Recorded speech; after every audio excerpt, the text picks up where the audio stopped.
ಘೋಷಣೆ ಕೂಗಿಸಲು ಖರ್ಗೆ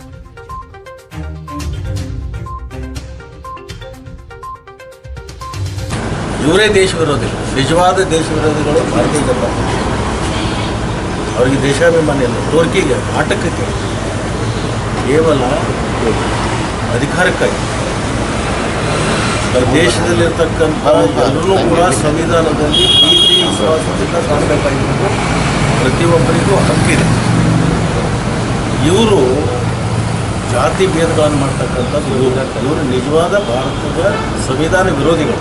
ಈಗ ಅವ್ರು ಹೇಳ್ತಾ ಇದ್ದಾರಲ್ಲ, 4 ಸೀಟ್ ಕೊಟ್ಟರೆ ಸಂವಿಧಾನನ ಬದಲಾವಣೆ ಮಾಡ್ತೀವಿ ಅಂತ ಹೇಳ್ತಾ ಇದ್ದಾರಲ್ಲ, ಇವರು ಯಾರು ವಿರೋಧಿ? ದೇಶ ವಿರೋಧಿ ಯಾರು? ಕಾಂಗ್ರೆಸ್ ಏನು BJPನ? ಇವ್ರು ಹೇಳಿದ್ದು ಸುಳ್ಳ. 400 ಸೀಟ್ಗಳನ್ನು ಆಯ್ಕೆ ಮಾಡಿಕೊಡಿ, ಈ ದೇಶದ ಸಂವಿಧಾನವನ್ನು ನಾವು ಬದಲಿಸ್ತೀವಿ ಅಂತ ಹೇಳ್ತಾ ಇದ್ದಾರಲ್ಲ. ಅವ್ರ ಪಕ್ಷದ ಅನೇಕರು ಹೇಳಿದಾರಲ್ಲ, ಈಗೂ ಹೇಳ್ತಾ ಇದ್ದಾರೆ, ಇನ್ನೂ ಮುಂದೆ ಹೇಳ್ತಾ ಇದ್ದಾರೆ.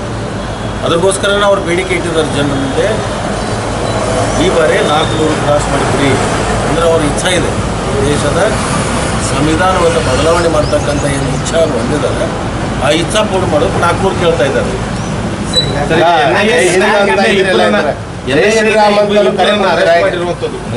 ದೇಶದೊಳಗೆ ಶ್ರೀರಾಮ ಬರೋ ಭಾರತ್ ಮಾತಕ್ಕೇನೂ ಕೊಡ್ತೀನಿ. ನನ್ನ ಹೆಸರೇ ರಾಮನ ತಮ್ಮ ಲಕ್ಷ್ಮಣ ಇರುವಾಗ ಜಯರಾಮ ಅಂತ ಹೇಳಿಕ್ಕೆ ನನಗೆ ನಾವು ನನ್ನ ಹೆಸರು ಲಕ್ಷ್ಮಣ, ರಾಮನ ತಮ್ಮನ ಹೆಸರು ಲಕ್ಷ್ಮಣ. ಜೈ ಶ್ರೀರಾಮ್ ಮಾಡ್ಲಿಕ್ಕೆ ಇಲ್ಲ ಅಂದ್ರೆ ಇವ್ರು ಅಪ್ಪನ ಮಾಡಿ ಪರ್ಮಿಷನ್ ತೊಗೋಬೇಕ. ಕಾಂಗ್ರೆಸ್ನ ಸ್ಟಾರ್ ತಮಗೇನಾದ್ರು ಕಾಂಗ್ರೆಸ್ಸಿಂದ ಟಾಸ್ಕ್ ಇದೆ. ಕಳೆದ ಎಲೆಕ್ಷನ್ನಲ್ಲೂ ಕೂಡ ಸುಮಾರು 22 ಕ್ಷೇತ್ರದಲ್ಲಿ ಪ್ರಚಾರ ಮಾಡಿದ್ವಿ. ಅದರ ನಿರೀಕ್ಷಿತ ಯಶಸ್ಸು ಕೂಡ ಸಿಗ್ತೀವಿ ಪಾರ್ಟಿ. ನೋಡಿ, ಸ್ಟಾರ್ ಕ್ಯಾಂಪೇನ್ ಅಂತ ಎಲ್ಲೆಲ್ಲಿ ನಮಗೆ ನಂಬಲ್ಲಿ ಎಲ್ಲೆಲ್ಲಿ ನಮ್ಮ ಮಾತಿಗೆ ಮನ್ನಣೆ ಸಿಗೋದು ಆ ಎಲ್ಲ ಕ್ಷೇತ್ರ ಬೀದರ್, ಬಿಜಾಪುರ, ಬಾಗಲಕೋಟೆ, ರಾಯಚೂರು, ಧಾರವಾಡಕ್ಕೆ ಹಾವೇರಿನೂ ಹೋಗ್ತೀನಿ. ಅಂದರೆ ಎಲ್ಲ ಕಡೆನೂ ಪ್ರಚಾರ ಮಾಡ್ತೀನಿ.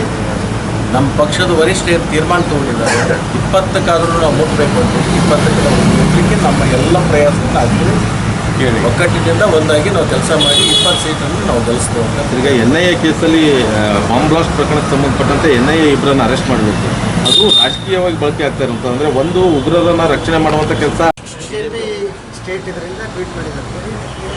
BJP ಅವರು ಮನೆ ಒಳು ಹೊಕ್ಕದ ಅವ್ರ ಮನೆ ಒಳಗೆ ಅದು ಅಳು ಆಗ್ತಾ ಇದೆ. ಒಳು ಹೊಕ್ಕ ಮನೆ ಅಳು ಅಂತ ಹೇಳಿ ಒಂದು ಶಾಸ್ತ್ರ ಇದೆ. ಯಾವ ಮನೆ ಒಳಗೆ ಬಳು ಹೋಗುತ್ತೆ ಆ ಮನೆ ಒಳಗೆ ಬರೀ ವಿಶ್ವ ಉಜ್ವಲ ಭವಿಷ್ಯ ಇರಲ್ಲ, ಅದು ಹಾಳಾಗಿ ಹೋಗುತ್ತೆ. ಈಗ ಅನೇಕ ಬಳುಗಳು ಬಂದಿರೋದ್ರಿಂದ ಅವರಿಗೆ ವಿನಾಶಕಾಲಿ ವಿಪರೀತ ಬುದ್ಧಿ ಅಂತ ಹೇಳಿ ಇದು ವಿನಾಶದ ಕಾಲದಲ್ಲಿರುವಾಗ ವಿಪರೀತಗಳ ಬುದ್ಧಿ ಬರ್ತಿರ್ತಾರೆ. ಅಂಥವೆಲ್ಲವನ್ನು ಮಾತಾಡೋದು, ಟ್ವೀಟ್ ಮಾಡೋದು ಅಂಥವೆಲ್ಲ ಇರುತ್ತೆ. ಏನು ಇವ್ರ ಅಪ್ಪನ ಮನೆ ಆಸ್ತಿನ ಅದು ಭಾರತ್ ಮಾತಾಕಿ ಜೈ ಅನ್ನೋದು ಇವ್ರ ಅಪ್ಪನ ಮನೆ ಆಸ್ತಿನ. ಇಡೀ ದೇಶದಲ್ಲಿರ್ತಕ್ಕಂಥ ಪ್ರತಿಯೊಬ್ಬ ಪ್ರಜೆಗಳ ಒಂದು ಹಕ್ಕು, ನಮ್ಮ ಅಭಿಮಾನ, ನಮ್ಮ ದೇಶಭಕ್ತಿ, ನಮ್ಮ ದೇಶದಲ್ಲಿ ಇರ್ತಕ್ಕಂಥ ಪ್ರತಿಯೊಬ್ಬರಿಗೂ ಕೂಡ ದೇಶಾಭಿಮಾನ. ಏನು ಇವರಿಗೆ ಅಷ್ಟೇ ಏನು ಗುತ್ತಿಗೆ ಕೊಟ್ಟಿದೆ ಅಲ್ಲ. ಅದಕ್ಕೆ ನಾವು ನಮ್ಮ ಕಾಂಗ್ರೆಸ್ ಪಕ್ಷದಲ್ಲಿನೂ ಕೂಡ ಇನ್ನು ಮುಂದೆ ನಾವು ಭಾರತ್ ಮಾತಾಕಿನೂ ಜೈತೀವಿ, ಒಂದೇ ಮಾತರಮೂ ಅಂತೀವಿ ಮತ್ತು ಜೈ ಹಿಂದೂ ಅಂತೀವಿ. ಇವ್ರಿಗಿಂತಲೂ ಹೆಚ್ಚು ನಮ್ಮ ದೇಶಾಭಿಮಾನ ನಮ್ಮಲ್ಲಿರ್ತಕ್ಕಂಥದ್ದು. ಸ್ವಾತಂತ್ರ್ಯ ತಂದಿರ್ತಕ್ಕಂಥದ್ದೇ ಕಾಂಗ್ರೆಸ್ ಪಕ್ಷ. ದೇಶಕ್ಕೆ ಸ್ವಾತಂತ್ರ್ಯ ಬಂದಿರೋದು ಕಾಂಗ್ರೆಸ್ ಪಕ್ಷದ ಕೊಡುಗೆ ಇದೆ, ಇವ್ರದ್ದೇನಿದೆ. ಇವರು 1950ರಿಂದ ಈ ಕಡೆ ಮೊದಲು ಇರಲಿಲ್ಲ. ಇವರು ಯಾರು? BJP ಜನಸಂಘ ಪ್ರಾರಂಭ ಆಗಿದ್ದು 1950. ಅಲ್ಲಿಂದ ಈ ಕಡೆ ಅದು BJP ಆಗಿ ಪರಿವರ್ತನೆಯಾಗಿ ಮತ್ತು ರಾಷ್ಟ್ರದಲ್ಲಿ ಮತ್ತು ಪಕ್ಷ ಒಂದು ಕಾರ್ಯವನ್ನು ಮಾಡ್ತಾರೆ. ಅದರಿಂದ ಇಂಥ ಚಿಲ್ಲರೆ ಟ್ವೀಟ್ಗಳನ್ನು ಮಾಡೋದು, ಇಂಥ ನಿಂದನೆ ಮಾಡೋದು ಏನು ಇವ್ರ ಅಪ್ಪನ ಮನೆ ಆಸ್ತಿನ ಅದು? ಇವ್ರು ಸ್ವಂತ ಇವರಿಗೆ ದತ್ತಕ್ಕೆ ತೊಗೊಂಡಲ್ಲ.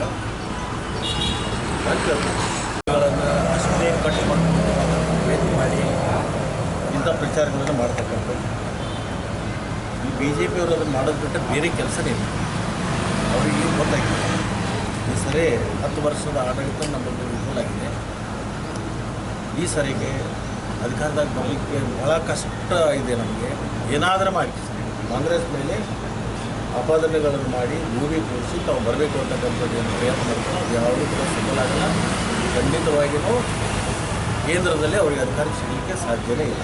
ಅಲ್ಲ, ಈ ಕೇಸಲ್ಲಿ ಅರೆಸ್ಟ್ ಆಗಿರೋರು ಇಬ್ಬರು ಮುಸ್ಲಿಮರು ಬ್ರದರ್ಸ್ ನೋಡಿ, ಯಾರೇ ಇರಲಿ ಈ ದೇಶದ ಸಂವಿಧಾನದ ಪ್ರಕಾರ ದೇಶದ್ರೋಹಿಗಳು ಯಾರೇ ಇರಲಿ, ಆತಂಕವಾದಿಗಳಿರ್ಬೋದು, ಭ್ರಷ್ಟಾಚಾರಿಗಳಿರ್ಬೋದು, ಯಾರೇ ಇರ್ಬೋದು, ಅವರಿಗೆ ಶಿಕ್ಷೆ ಆಗ್ತಕ್ಕಂಥದ್ದು ನಮ್ಮ ಸಂವಿಧಾನದಲ್ಲಿ ಹಕ್ಕಿಗೆ ಹಕ್ಕಿನ ಪ್ರಕಾರ ಕೆಲಸ ಆಗುತ್ತೆ. ಬ್ರದರ್ಸ್ನ ರಕ್ಷಣೆ ಮಾಡುವಂಥ ಕೆಲಸಕ್ಕೆ ಮುಂದಾಗ್ತಾ ಇದೆ. ಯಾವ ಬ್ರದರ್ಸು ಇಲ್ಲ, ಯಾವ ಸಿಸ್ಟರ್ಸ್ ಇಲ್ಲ. ನಡೆಯಪ್ಪ, ನೀನು ಯಾವ ಹೇಳ್ಕೊಡ್ತೀನಿ.